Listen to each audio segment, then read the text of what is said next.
जी बहुत शुक्रिया काशा।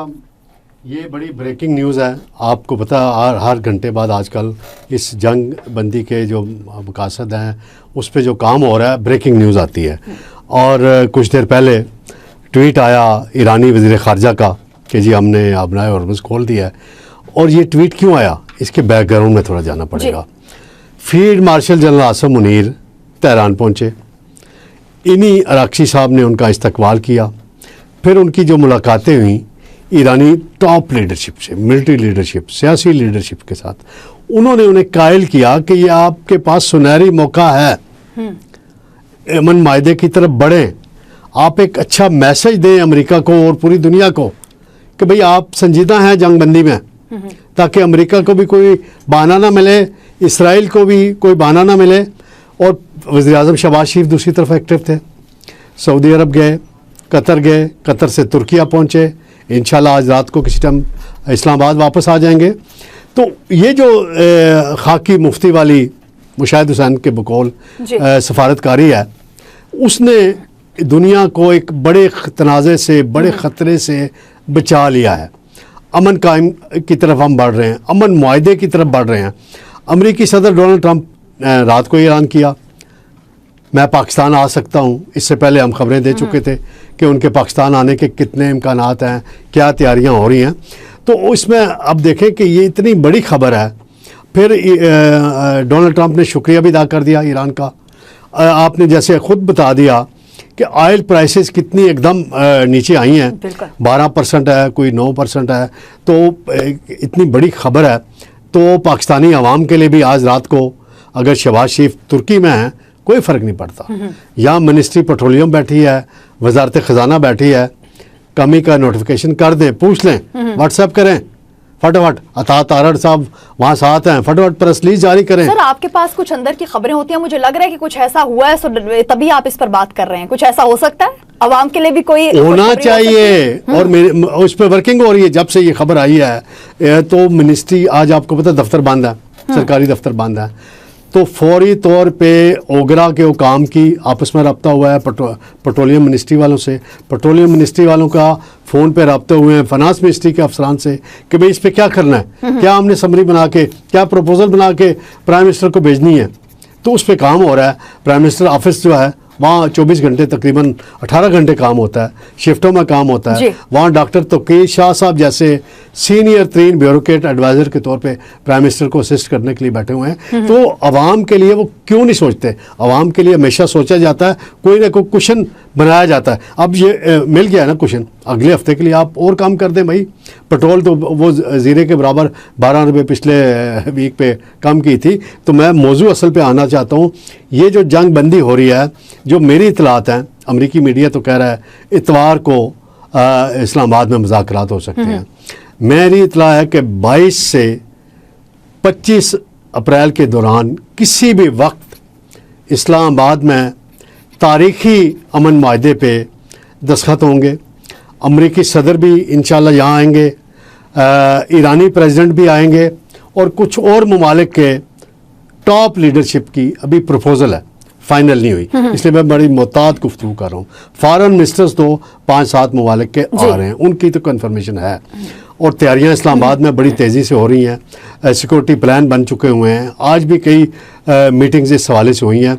और जो तेहरान का विज़िट था ना, मैं कहता हूँ ये बड़ा ब्रेक थ्रू हुआ है। और मुझे अफसोस होता है उन लोगों पे जिन्होंने कुछ अर्सा कबल एक मनफी प्रोपेगेंडा मुहिम चलाई हमारी लीडरशिप के खिलाफ, और ख़ास तौर पे अस्करी लीडरशिप के खिलाफ भी चलाई। और उस वक्त मैंने कहा था कि अपनी ज़ुबानों पे कंट्रोल करें। जिस तरीके से आप ये बात कर रहे हैं आप इस तरह ना करें। जब उन्होंने कह दिया कि ईरान को कुछ नहीं होगा, हम रास्ता बनाएंगे, तो रास्ता बन गया। शहबाज शरीफ साहब एक्टिव हुए, इसहाक डार साहब हुए। मैं तो इनको कहता हूँ ट्राइका, ये एक ट्राइका ने काम किया इस पाकिस्तान के लिए, उम्मत मुस्लिमा के लिए। ईरान को मज़ीद तबाही से बचाया। जो लबनान में जंगबंदी हुई है 10 दिन की, ये उसी के नतीजे में कॉन्फिडेंस बिल्डिंग मेजर्स हो गए हैं ईरान और अमेरिका के दरमियान, क्योंकि वहाँ पे नहीं हो रही थी, इसराइल नहीं मान रहा था। और शहबाज शरीफ साहब ने जो पहला ट्वीट किया था उस वक्त रात को जिसके नतीजे में सीज़ फायर 2 हफ्ते के लिए हुआ और रास्ते खुले। और मैं तो अक्सर कह चुका हूँ कि वो ट्वीट शायद वो जावेद मियाँ दाद का मुझे छक्का 1986 के इंडिया के खिलाफ शारजा वाले याद आ जाता है कि वो छक्का मारा था, तो वो ये हुआ और ये ट्वीट भी छक्का ही साबित हुआ। तो ऐसा रिकॉर्ड सवाल आपके सामने इस वक्त मैं रखना चाह रही हूँ कि हम देख रहे हैं कि लिबनान में जंग बंदी जो है वो होती है और उसके फौरन बाद ही आबना हुर्मुज़ जो है उसके खुलने की खबर जो है वो हमारे समातों से टकराती है। सो कहीं ना कहीं इस बात पे तो ये बात तो माननी पड़ेगी कि ईरान जो था वो पहले दिन से ही जब ये सीज फायर हुआ था तो उसकी जानिब से यही कहा गया था कि जब तक लिबनान में जंग बंदी नहीं होगी प्रॉपर तौर पर जिस तरीके से होनी चाहिए, सो तब तक हम आबना हुर्मुज़ के हवाले से या किसी तौर पर ये जो सीज फायर हुआ है इसको नहीं मान रहे। क्या कहेंगे इस पर? ये मैं आपको बता रहा हूँ, जिस दिन शहबाज शरीफ साहब ने इंटरवीन किया था, आपने ट्वीट किया था, उसमें लबनान शामिल था, अनाउंसमेंट हुई थी। तो फिर अमेरिकी वाइस प्रेसिडेंट जेडी वैंस ने कहा कुछ गलत फहमी हो गई है, कुछ मसला हो गया है, हम इसको देखते हैं। तो शहबाज शरीफ साहब ने फौरी तौर पे फिर राब्ते किए थे अमेरिकी हुकाम के साथ भी, बाकी ईरानी क़यादत के साथ भी, फिर लबनान के प्रेसिडेंट और प्राइम मिनिस्टर के साथ भी उनके राब्ते हुए थे और उन्हें यकीन दिलाया था कि हमने अमेरिकी क़यादत को वाज़े किया है कि ये जो सीज़ फायर ईरान का हो रहा है, ईरान अमेरिका इसराइल का, इसमें लबनान भी इस पैकेज का हिस्सा है। लेकिन इसराइल ने उस अरसे में इतने जुल्म और बर्बरियत के इंतहा कर दी, कुछ 2000 के करीब वहाँ शहादतें हुई, तबाह बर्बाद कर दिया उसने। और इसराइल जो है वो एक बदमस्त हाथी की तरह, आपको पता है होता है, उनको आशीर्वाद हासिल होती है अमेरिका की। तो फिर बिलाखिर वाशिंगटन में, लेकिन इस मरतबा इसराइल को पता चल गया कि उसने पंगा किससे लिया। तो सर डेफिनेटली देखा, जब से उसने ईरान पर हमला किया, ईरान ने एक दफा भी पीछे हटने की बात नहीं किया, बल्कि अगर एक हमला किया गया तो उनकी जानिब से 10 हमले जो हैं वो जवाबन दिए गए हैं। सर पाकिस्तान के जो सफारती कोशिशें हैं ये शुरू दिन से हम लोग देखते आ रहे हैं। पाकिस्तान ने सफारती महाज पे, मैं समझती हूँ कि दुनिया को फतह कर लिया है। सफारती महाज पे हम देख रहे हैं कि पाकिस्तान की जो कामयाबियां हैं पूरी दुनिया उस पर बात कर लिया, पूरी दुनिया के लिए आसानियां जो है इस वक्त पाकिस्तान ने पैदा की हैं। सो ऐसे में डेफिनेटली जिस तरीके से हम हमेशा बात करते हैं, आप भी बात करते रहे हैं इस पे कि पाकिस्तान को ऐसे वक्त में जरूर अपने मुल्क के बारे में भी, पाकिस्तान के बारे में सोचना चाहिए। पाकिस्तान में कुछ ऐसे पैकेजेस जो हैं वो डेफिनेटली आवाम के लिए भी जरूर होने चाहिए जिससे आने वाले वक्त में पाकिस्तान को बहुत सारे फवायद जो है वो हासिल हो सके। सो अब पाकिस्तान अपने लिए कुछ मांग लेगा? मेरा ख्याल है जब ये मुआहदा हो जाएगा, अभी तक तो पाकिस्तान ने कोई डिमांड नहीं रखी जो मेरी मालूमात है, तो इंशाल्लाह उसके बाद जो हमारे कर्जों का इशू है, जो हमारी तवानाई के इशूज़ हैं, ईरान गैस पाइपलाइन का इशू है, उस पर जो इक़्तिसादी पाबंदियाँ ईरान से हटेंगी, हमारी ट्रेड बढ़ेगी। हमें ईरान से अगर तेल सस्ता मिला तो वो हमें डेफिनेटली आवाम की खातर, पाकिस्तान की खातर लेना चाहिए। और यहाँ पे मैं दाद दूंगा सऊदी की आदत को, सऊदी क्राउन प्रिंस को। उन्होंने जिस अंदाज में इस सारे मामले में, हालांकि मिसाइल भी फायर हुए सऊदी अरब के अंदर, और पाकिस्तान ने बार बार ईरानी क़यादत को बावर कराया। आपको याद होगा रियाज में फॉरेन मिनिस्टर की 12 फॉरेन मिनिस्टर की कॉन्फ्रेंस जारी थी, वहाँ पे तुर्किया के फॉरेन मिनिस्टर भी आए हुए थे, तो वहाँ पे ये बात हुई और ईरानी क़यादत को बावर कराया गया कि हम आवाज़ें सुन रहे हैं, हम रियाज में बैठे हैं, ये मिसाइल गिर रहे हैं, खुदारा ये काम ना करें। हम सऊदी क़यादत को बता रहे हैं कि हम राब्ते में हैं, और उन्होंने जवाब नहीं दिया। और पाकिस्तान का इसमें बड़ा रोल है। आपको पता है अभी राब्ता हुआ है हाल ही में सऊदी अरब का और ईरान का आपस में फॉरेन मिनिस्टर्स का राब्ता हुआ है, बड़ी अच्छी उनकी बताया जा रहा है गुफ्तगू हुई है, गलत फहमियाँ ख़त्म करने पर इत्तेफाक हुआ है। तो सऊदीया और पाकिस्तान के जो ताल्लुकात हैं, जब इस क्राइसिस के ज़माने में यूएई की हुकूमत ने पाकिस्तान से $3.5 बिलियन जो कर्जा था और वो वापस मांगा, तो हमारी लीडरशिप ने कहा ठीक है जी ले लें। हालांकि उनको इतनी की ज़रूरत नहीं थी। अगर वो डोनाल्ड ट्रंप को जब वो गल्फ़ कंट्रीज़ के विज़िट पे आए थे, जहाज़ भी गिफ्ट कर रहे हैं, पता नहीं अरबों डॉलर उन पे निशावर कर रहे थे, तो उनके लिए मसला नहीं था। लेकिन वो अब शायद वो हमें चाह रहे थे कि हम इस स्टेप से आगे बढ़ें। तो पाकिस्तान का तो एक ही काम था कि हमने सुलह करानी है, हमने गैर जानबदारी दिखानी है, और पाकिस्तान उस पर कायम रहा, उस पर अमल किया। वो जो ट्रस्ट लेवल था ना पाकिस्तान का अमेरिका के अंदर, वाशिंगटन और तेहरान की लीडरशिप में, वो कायम रखा। उसी के नतीजे में अगर पाकिस्तान खुदा न खास्ता ज़रा सी भी गलती कर बैठते हम कि जी हम ईरान इनकी बातों में आ जाते और कोई जवाब ईरान को जाता, तो हमने नहीं किया। हमने सबको समझाया कि बेहतरीन तरीका है डिप्लोमेसी करें, बिल्कुल। और डिप्लोमेसी करके, बातचीत करके, मज़ाकरात करके इस सारे मामले, आपको पता है इस सारे मामले में मातम कहाँ होता है?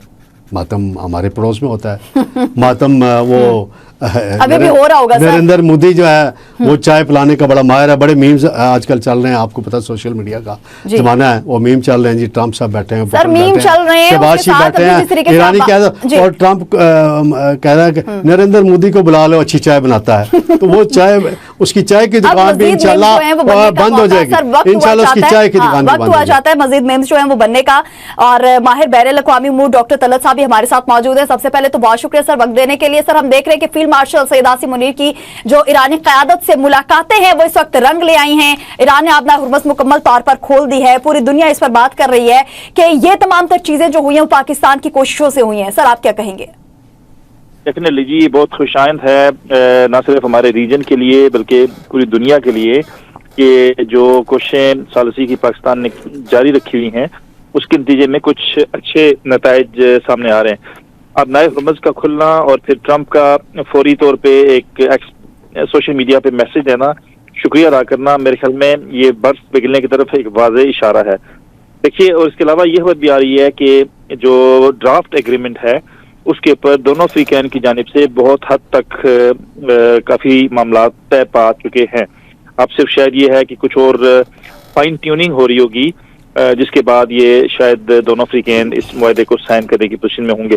देखिए, पाकिस्तान ने अपने कार्ड्स बहुत अच्छे खूबसूरती के साथ खेले, और जो ऑनरेबल्स पैनलिस्ट आपके साथ बैठे हुए उनसे पहले जो बात की कि पाकिस्तान ने शुरू से ही एक न्यूट्रल पोजीशन रखी, ना किसी तरफ टिल्ट हुए, ना किसी का साथ दिया, बल्कि एक अमन के लिए एक न्यूट्रल पोजीशन पे रहे, जिसकी वजह से शायद पाकिस्तान की हैसियत ऐसी हुई कि वो ना सिर्फ खलीजी ममालिक में, ईरान में, बल्कि अमेरिका के अंदर भी उनकी रिस्पेक्ट थी, वो इज्जत थी, और वो लोग इनके ऊपर एतमाद करना शुरू हो गया हमारी लीडरशिप के ऊपर। तो मेरे ख्याल में पाकिस्तान के लिए इट्स ग्रैंड मूवमेंट, बहुत बड़ा दिन है हमारे लिए, और पाकिस्तान की डिप्लोमेसी के लिए बहुत माइलस्टोन है ये कि हम इस तरह का इतनी बड़ी जंग को किसी तरीके से रोक पाए, और न सिर्फ रोक पाए बल्कि शायद खित्ते के अमन के लिए एक बहुत अच्छा मुआहदा भी करवाने में कामयाब होने जा रहे हैं। जी बिल्कुल सही कहा सर इस वक्त आपने। और तारिक सुमैर साहब, आप भी हमारे साथ मौजूद हैं। सो ये सवाल मैं आपके सामने रखना चाह रही हूँ कि पूरी दुनिया जो है, ऑब्वियस सी बात है कि पूरी दुनिया अब इस पर बात करेगी। पाकिस्तान की जो सफारती कोशिशें हैं उसको बिल्कुल पूरी दुनिया जो है वो इस वक्त एक्सेप्ट कर रही है। सो डेफिनेटली आने वाले वक्त में पाकिस्तान के लिए जो मईशत जो है वो बहुत ही ज्यादा स्ट्रॉन्ग होगी, यानी पाकिस्तान के लिए बहुत ही बड़े बड़े जो दरवाजे वो खुलने वाले हैं। सर, इस पर जरा रोशनी डालिए। जी बिल्कुल जी, जैसे कि मैं बताना चाह रहा था कि एक खबर आई है अभी कि 20 अरब डॉलर जो हैं अमेरिका ईरान को जो मुंजमद किए थे तो वो वापस करने के लिए भी तैयार हो गया है पहले मरहले में। और ये 42 अरब डॉलर मजमूई रकम थी। ये 14 नवंबर 1979 को जब इनकलाब आया था हज़रत इमाम ख़मीनी का, तो उस वक्त अमेरिका ने मुंजमद किए थे। उस वक्त का डॉलर का रेट देख लें। पाकिस्तान में शायद मुझे जहाँ तक याद पड़ता है, क्योंकि मैं तो उस वक्त बिल्कुल छोटा था, तो उस वक्त जो डॉलर का रेट था 9 रुपये था पाकिस्तानी करेंसी के हिसाब से। तो उसके मुताबिक देखा जाए तो फिर ये इनको अमेरिका ने इतने अरसे रखा, तो मेरे राय में अमेरिका को जो जंग की कंपनसेशन है वो भी देनी चाहिए, क्योंकि ईरान के अंदर जो तबाही की गई है और उन बच्चियों का क्या कसूर था 160-170 स्कूल की जिन पे बम मारे गए, जिन्हें मिसाइल मार के शहीद किया गया। इसकी तरफ भी मुझे इतलात हैं कि मायदे में कोई ना कोई नुकात इस हवाले से यकीनन शामिल हैं, इस पर बात होगी। 20 अरब डॉलर देना ये भी बड़ी खुशहाल बात है। सर, इस पे आगे चल के मैं आपसे बात कर रही हूँ। इस वक्त हमें ज्वाइन किया वाइस एडमिरल अहमद सईद साहब है, दिफाई तजिया कर रहे हैं। बहुत शुक्रिया अहमद सईद साहब हमें ज्वाइन करने के लिए। सर, हमारी क़यादत की, हमारे फील्ड मार्शल सैयद आसिम मुनीर की जो कोशिशें हैं वो रंग ले आई हैं। अपना हुर्मस जो है, जो कि ये कहा जा रहा था कि अब शायद कभी खुल ना पाए या बहुत देर हो जाए या पूरी दुनिया इसकी जद में आ जाए, सो वो चीजें अब हो चुकी है और पाकिस्तान ने ही कर दिखाया है। क्या कहेंगे सर इस पे?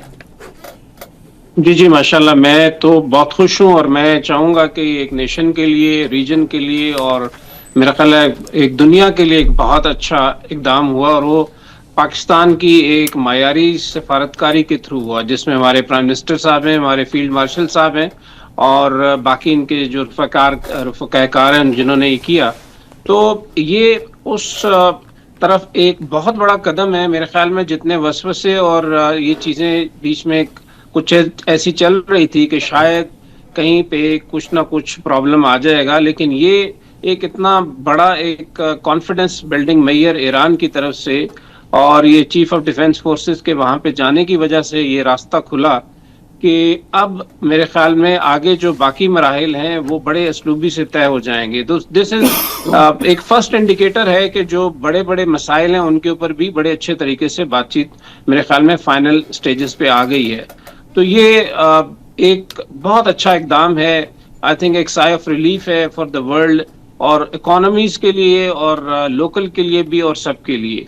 तो उस हवाले से एक और चीज ये भी है कि जब ये अबनाए हरमज बंद की गई तो उस वक्त तकरीबन खबर ये थी कि तकरीबन 550-600 के करीब जो शिप्स हैं वहां पे ट्रैप हो गए हैं और उस वजह से उनके जाहिर बात है उनके जितने भी क्रू मेंबर्स हैं बाकी हैं उनके लिए बड़ी प्रॉब्लम्स क्रिएट हुए।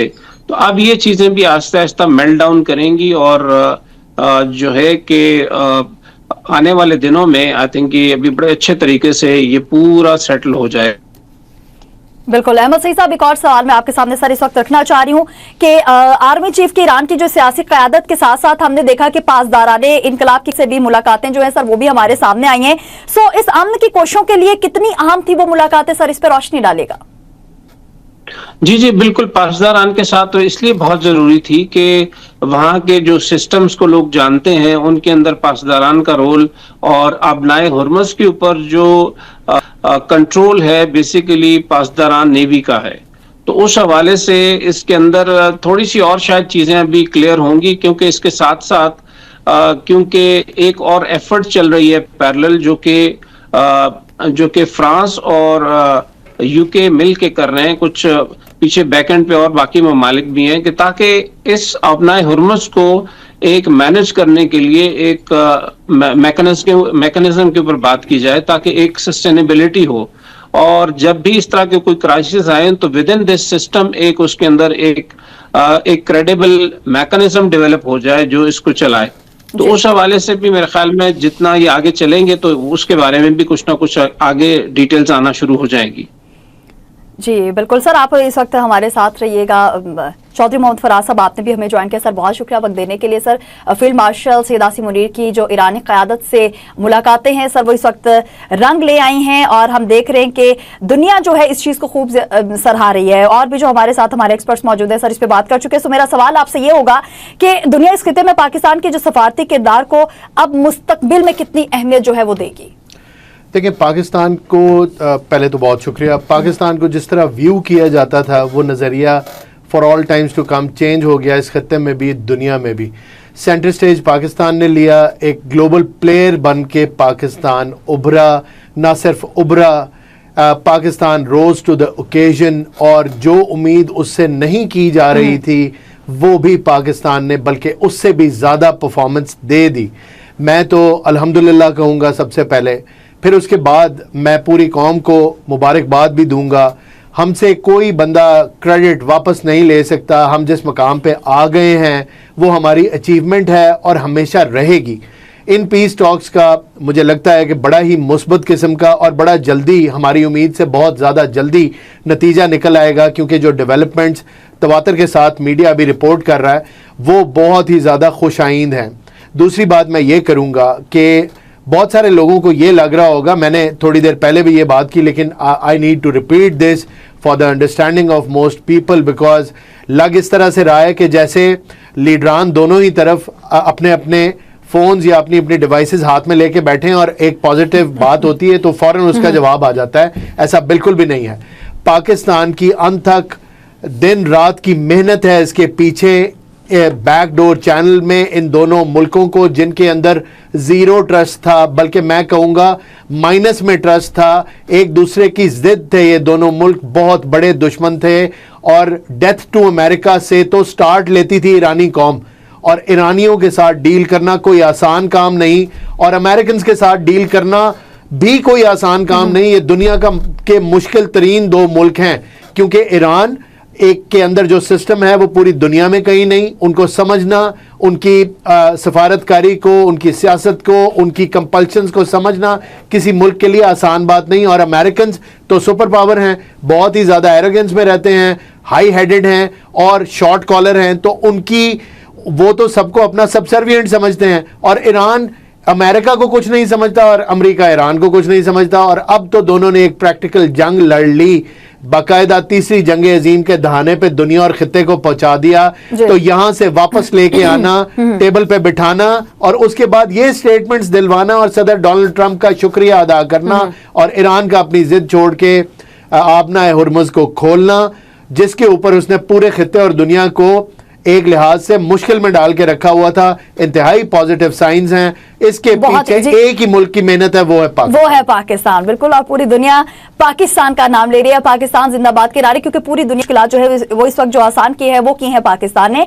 डॉक्टर तलत साहब, अगर ये जंग बंदी मुस्तकिल मुआहदे में तब्दील होती है, वो जो डेफिनेटली एक किस्म की हो ही चुकी है, सो क्या फिर मुस्तकबिल में पाकिस्तान और ईरान गैस पाइपलाइन मंसूबा भी मुकम्मल हो सकता है? कुछ सोच सकते हैं इस बारे में हम?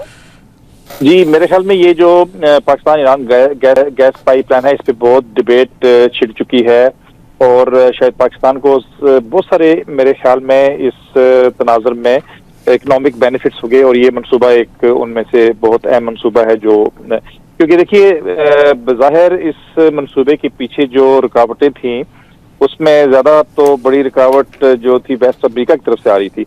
और क्योंकि ईरान सैंक्शन कंट्री था, तो सैंक्शन कंट्री के साथ जो तावन है उसकी ज़ाहिर कदगनें होती हैं मुख्तलिफ ममालिक पे, और खुसूसन ऐसे ममालिक पे जो इकनॉमिकली डिपेंडेंट हैं अमेरिका के ऊपर या वैसे भी पोलिटिकली डिपेंडेंट है अमेरिका के ऊपर। तो ये अब इस मुआहदे के बाद मेरे ख्याल में ईरान पाकिस्तान तावन की राहें खुलेंगी, मेरे ख्याल में और बहुत सारे इकोनॉमिक एस्पेक्ट सामने आएंगे। और मुझे लगता है कि इस जंग के इस सालसी के नतीजे में और मुज़ाकरात से जो अमन आएगा उसके नतीजे में पाकिस्तान के लिए बहुत सारी मुआशी हमारियाँ पैदा होंगी, और खुसूसन ईरान से, इसलिए कि ईरान से देखिए सबसे बड़ी बात तो यह है कि गैस पाइपलाइन का मसला हमारा हल होगा। दूसरा, ईरान से तेल की तरसील भी हो सकेगी पाकिस्तान में, क्योंकि ईरान के ऊपर से जो इक़्तिसादी पाबंदियां थी वो हटेंगी। जब हटेंगी उससे बहुत सारे जो तावन की जेतें हैं वो खुलेंगी और इससे पाकिस्तान को फायदा होने का इम्कान है। दूसरा